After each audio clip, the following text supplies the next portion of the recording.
আল্লাহ জানো তো তার বুকু ভাই তুমিও নুকো তারে দুইটা ফাড় মারছো তার বুকু ভাই হেগে ফাড় মারলো আমি তো তিনটা মারছি, তিনটা থেকে চারটা মারা দিবি ও মারা দিবি।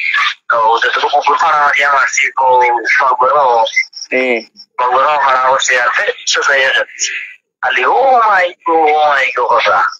ওটা নিহত রনির বাড়িতে, নিহত রনির বাড়ির কাছ থেকে জানতে পারবো আসলে এই ঘটনা ঠিক আসলে সত্য।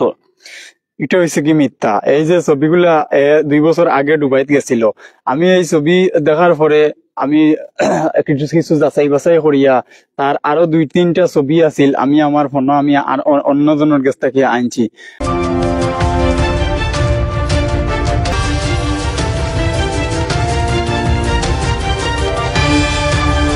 আনার পরে ই যার লগে গেছিল বদরুল ভাইয়ের লগে গেছি, বদরুল ভাইয়ের লগে তার দেখা হয়েছিল। বদরুল ভাই এই ছবিগুলা 2 বছর আগে তার তুলছেন। এই ছবিগুলা আমারে বদরুল ভাইয়ে তান ফোনে দিছেন, দিয়া আমারে কইছেন যে এগুলি লগি বেইমানি করিয়া একটা পোস্ট করছে, এগুলি লগি সব মিছা।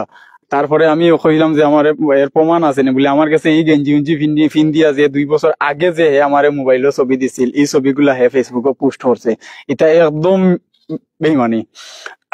আর এটা এই ছবিগুলা দেখিয়া আপনারা হয়তো মনে আনতে পারেন যে হয়তো রাজনী পলাতক হয়ে গেছে, আসলে এটা একদম বেমানি। কিতার লাগিয়া এই ছবিগুলা হে 2 বছর আগে গেছিল ডুবাই, 2 বছর আগে ডুবাই যাওয়ার সময় হে বিমানে উঠিয়া ছবি তুলছিল, এয়ারপোর্ট ছবি তুলছিল, ও ছবিগুলা হে পোস্ট করছে। ও ছবিগুলা পোস্ট করছে যে আমরা রে হে বুকা বানানির লাগিয়া। এই যে ছবিটা, এই ছবিটা আমি লগে লগে আমি যে সময় তার আইডি দিয়েছি দেখার পরে আপনারা এই দেখতে পাচ্ছেন এই ছবিগুলো হচ্ছে আগের ছবি, যেগুলো আসলে উনি একই গেঞ্জি পরিহিত।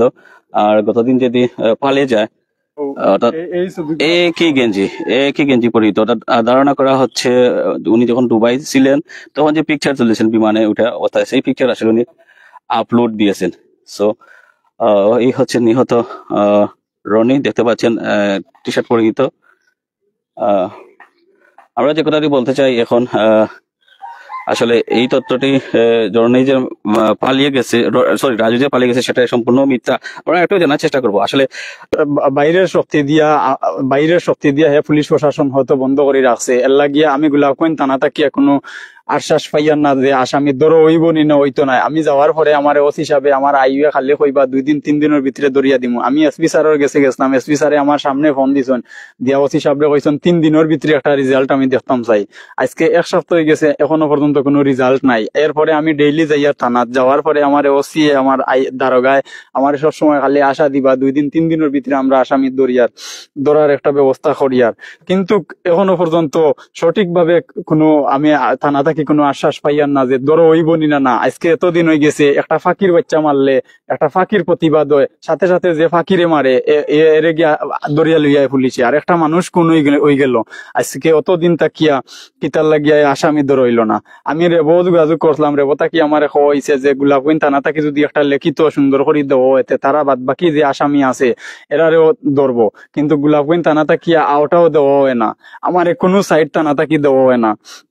আমি দেশের সর্বস্তরের জনগণের সহযোগিতা চাই, আর আপনারা দেখতা মিডিয়া বাইন তোর গেছে, আমি সহযোগিতা চাই আর যে আপনারা দেখতা আমি কিন্তু আমার বাইর বিচার পাইতাম না নি। একটা কোন হয়ে গেল, আজকে 25 দিন হয়ে গেছে, এখনো পর্যন্ত আসামি ধরা হয়েছে না। আসামি অনেক হুমকি দামকি অনেক রেকর্ড আছে আমার কাছে, আজকে রেকর্ডটাও আপনারা শুনানি আমার খুব জরুর, কারণ আমি বিচার পাইয়ার না। আজকে অতটা দিন হয়ে গেল, আমি অনেক দৌড়াদৌড়ি করি আর অনেক টাকা পয়সা খরচ করি আর অনেক কিছু করি, আর কিন্তু আমি কিতা আমার বাইর কোনোর কিতা বিচার পাইতাম না। এই রেকর্ডটা আমি আরো জনের কাছ থেকে আমি আনছি, হে অনহর লগে ফোনে যোগাযোগ করে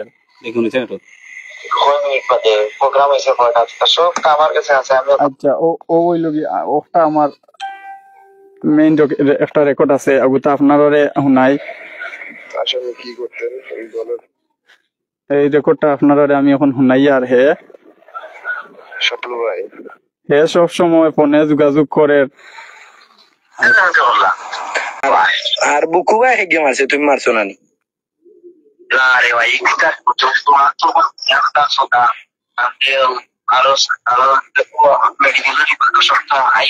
তুমি তো ফাড়ে হাতে যদি ফাড়া তো মরার কথা না, কিন্তু বুকু ভাই তারে ফাড়াইলো।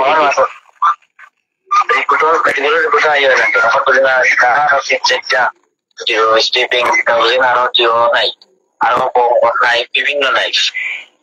আমি হাতে ফার্স্ট কাম চালাই এটা। এখন তো পুষ্পনাম রিপোর্ট আমরা উনি তিন সাইড চাক করবো। আমি শিওর এগুলো যেটুকু যে বাজার লাগেছে গাড়ি তার কোন ঘটনা ঘটে সপলু ভাই।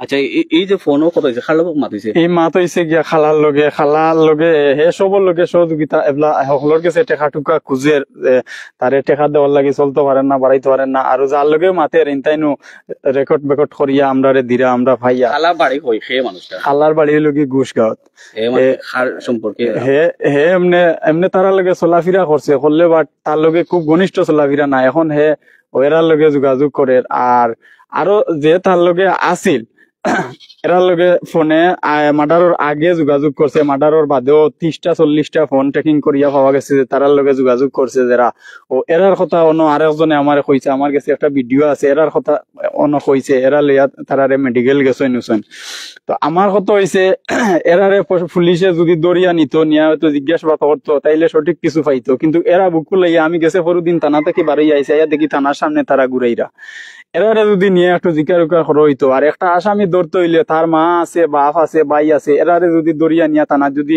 আধা ঘন্টা 1 ঘন্টা রাখিয়া যদি জিজ্ঞাসা করতো তাইলে এরা তথ্য দিল না কই আছে না আছে তার মার লগে তার যোগাযোগ আছে তার বউ আছে আর একটা তার বউর লগে যোগাযোগ আছে তার বাপর লগে যোগাযোগ আছে ও কদিন আগে অন্য বাগাত দেখছেন একজনে হেজারতে বাগাত যদি ইবাদি যাতে তার বাপ ইকানো আছে যে 20,000 টাকা নিশ্চয় তার বাপর লগে যোগাযোগ আছে আমি গোলাপগঞ্জ থানাটা কিয়া আমার কোনো আমি হেল্প পাইয়ান না আইনি প্রক্রিয়া গোলাপগঞ্জ থানাত কোনো থানা আছে নিনা নাই আমার কাছে এগুলা কিছু এখন লাগে না কারণ আমি বারবার যাইতে তো ওসি সাহেবের কাছে গিয়ে আমি জুড়াত করি চাই আর দে আপনি আমার ভাই মার্ডার হয়েছে একটু আইনি প্রক্রিয়া একটু পদক্ষেপ নেওয়া সঠিক তথ্য করিয়া যে বা যারা আছে জড়িত এরারে আপনি দরকা কারণ আমি গৌরব আসামি দিছি 3-4 জন আর রাজু 1 নম্বর ইমু 2 নম্বর আসামি গৌরব আসামি আছে এখন যেহেতু কিছু তথ্য মানে কিছু মিলের যেহেতু লগে তার আরো আছেন তো এরার এখানে ধরেন আর এরার লগে ফোনে যোগাযোগ করে যে আমার কাছে আও রেকর্ডটা আছে একজনের লগে হে বহুত সময় প্রায়